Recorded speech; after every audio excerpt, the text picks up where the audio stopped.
Donc on se retrouve dans la deuxième vidéo et on va voir comment attaquer tout simplement, proprement, furtivement la base de données. Ok? Je vous ai dit que je vous montrerai deux techniques. C'est exactement ce qu'on va voir. Ok? Donc, comment peut-on faire ça proprement? Bah tout simplement, on va venir interroger à la main, si vous me permettez l'expression. Ok? On sera beaucoup plus discret. On va pas envoyer 50 000 requêtes à la seconde pour se faire griller par la partie adverse.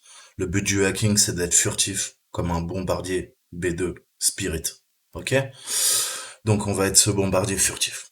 Donc, premier truc que je veux, vous rappeler, on a récupéré ma petite requête. On a notre fichier Santa qui est quelque part par là. Ok? Cette fois-ci, on va faire ça proprement. SQL map R Santa, ça change pas, il n'y a aucun problème. Par contre, là, on commence à faire ça proprement. Premier paramètre, je lui mets currentDB. Je veux connaître le nom de la base de données que j'attaque. Comment ça, no such? Comment ça, no such?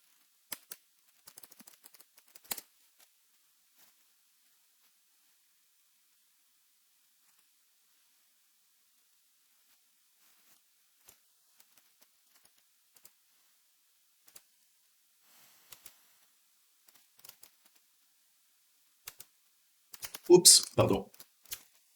L'adresse IP a changé. Donc, il faut que je réenregistre ce qu'on a fait tout à l'heure. Ok? Notre attaque. Savoir notre attaque. Donc, on relance Burp. Je relance Chrome. Je relance ma requête. Je retourne sur le serveur.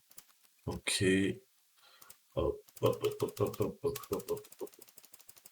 En arrière. Je prends l'adresse IP. Parfait. On crée un nouveau projet sous Burp. On lance. Ok. Target proxy. On coupe l'interception. On va dans Chrome. Il est où mon Chrome? Qu'est-ce qu'il me fait là?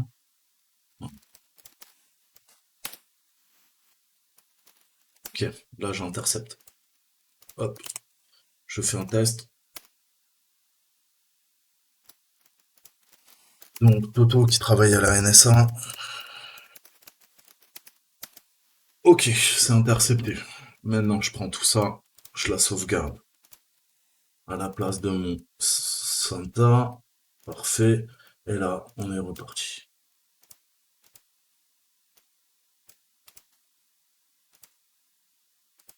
Donne ça. On relance. Voilà, tout de suite ça me mieux.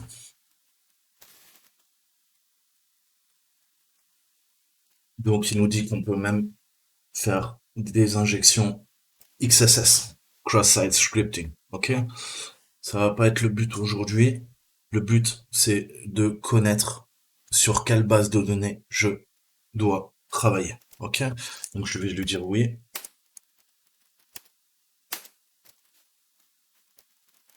Oui, oui.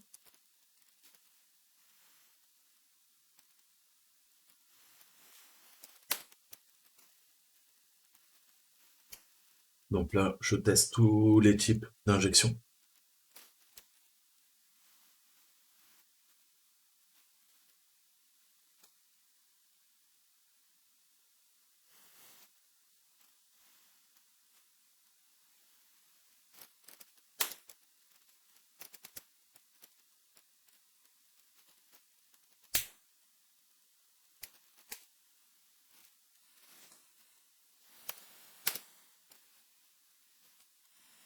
Ok, système Linux Ubuntu Bionic, serveur Apache, MySQL. Maintenant, je lui demande de me sortir le nom de la base de données.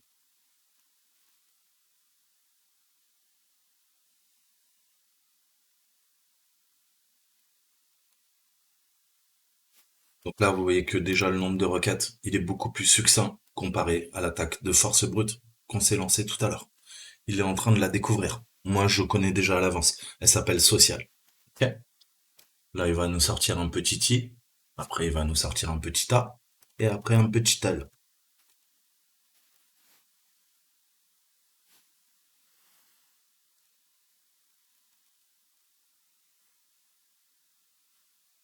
voyez que c'est beaucoup plus lent, ok? Lent, c'est bien, rapide, c'est moins bien, ok? Quand on attaque une base de données, on prend le temps. On prend le temps. Je sais que maintenant, ma base de données s'appelle Social. Qu'est-ce que ça me permet? Bah, ça me permet, de savoir ce que j'attaque. Maintenant, je vais lui dire, écoute, pas de souci. Je connais la base de données. Donc, je vais lui faire un grand D. Comme quoi? Comme database, base de données. Je vais lui dire, écoute, t'attaques social. OK? Et dans social, tu me drops les tables. Je veux savoir quelles sont les tables de la base de données.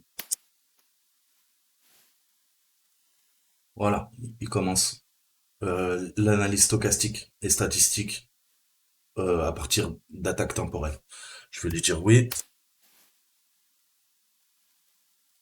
Il vous le dit bien, ne stressez pas votre réseau internet, sinon ça va fausser l'attaque. Donc là, comme on a vu tout à l'heure, il va nous trouver quoi? Il va nous trouver tout ce qu'on a vu. Comments, les commentaires, les messages, les notifications, les posts, les tendances, les trends, les utilisateurs, users, les likes et les requêtes d'amis, les friend requests. On va le laisser. Il est en train de chercher, il est en train de trouver. Voilà. Ça, c'est le type d'attaque que je fais quand je fais un test d'engagement. OK? Quand je fais un pen test proprement chez un client, c'est comme ça qu'il faut faire. C'est pas la méthode que je vous ai montrée de bourrin dans la première vidéo. OK? Et c'est tout le temps cette méthodologie que vous allez appliquer. On scanne la base de données. On découvre le nom de la base de données. Ensuite, on lui demande de découvrir les différentes tables. Ensuite, on va sélectionner la table qui nous intéresse. Vous l'avez bien compris. Nous, si on doit voler les mots de passe des utilisateurs, c'est dans Users qu'on va venir effectuer une recherche. Et on avance petit à petit.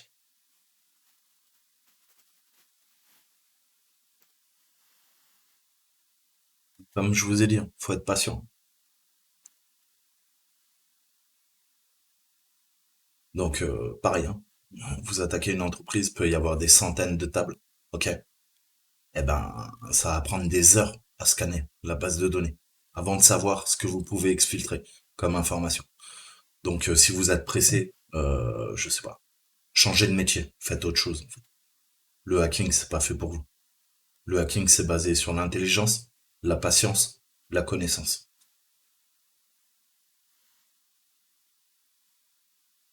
Donc, par corrélation, bien sûr, je connais déjà le résultat, on a déjà attaqué la machine.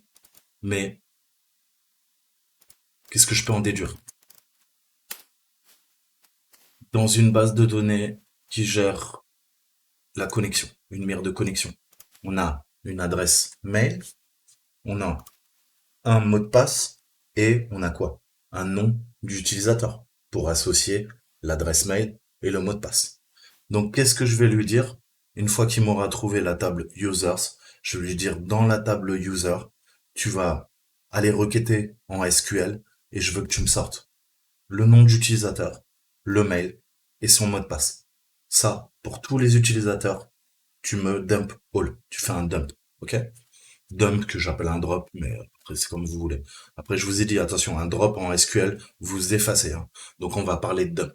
Pas vous induire en erreur. OK.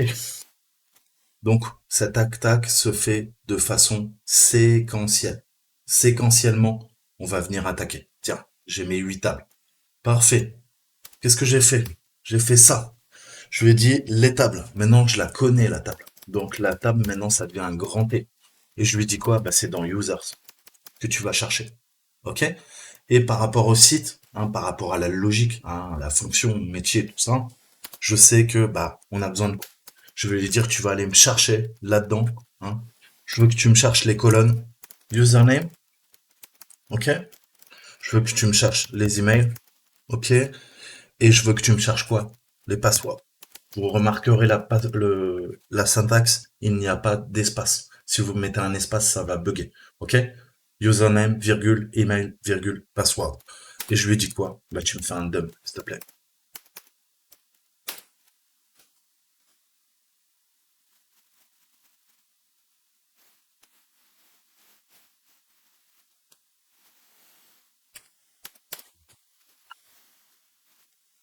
Ça va être vite, sinon il va ajuster.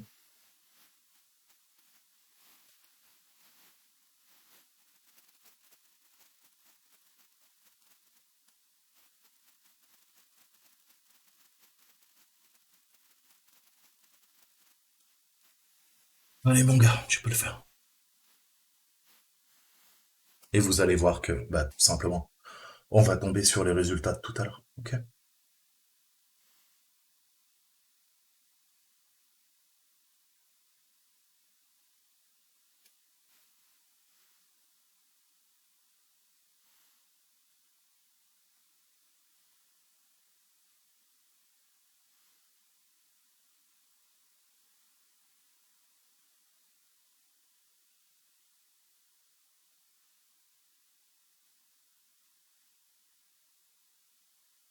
Ça serait pas le mail par hasard? Vous voyez bien qu'il fait exactement ce que je lui ai demandé. Je lui ai dit quoi en premier? Je lui ai dit email, password, username. Il commence à me sortir tous les emails. Là, ça c'est l'email du Père Noël.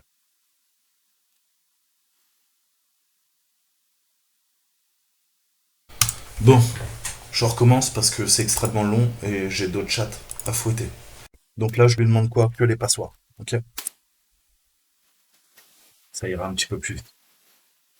C'est juste pour vous monter le principe en fait, hein. Vous choisissez la colonne que vous voulez. Là, cette fois-ci, je lui demande que les mots de passe. Ah oui, c'est une nouvelle VM, donc ils ont dû mettre d'autres H. Ok, c'est pour ça qu'ils correspondent pas. Mais vous voyez qu'il est en train de récupérer le password, non? C'est ce qu'on a vu dans la première vidéo. Il est en train de tout extraire.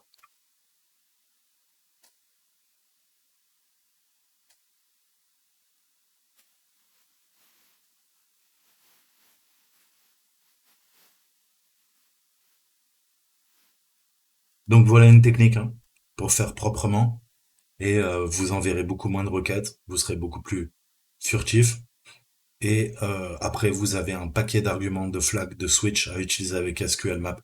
Allez voir le manuel, allez voir des tutoriels sur internet. Perfectionnez-vous à cet outil puisqu'il vous rendra beaucoup de services, ok? Et après, je vous ai dit, deuxième étape, eh ben, il faudra récupérer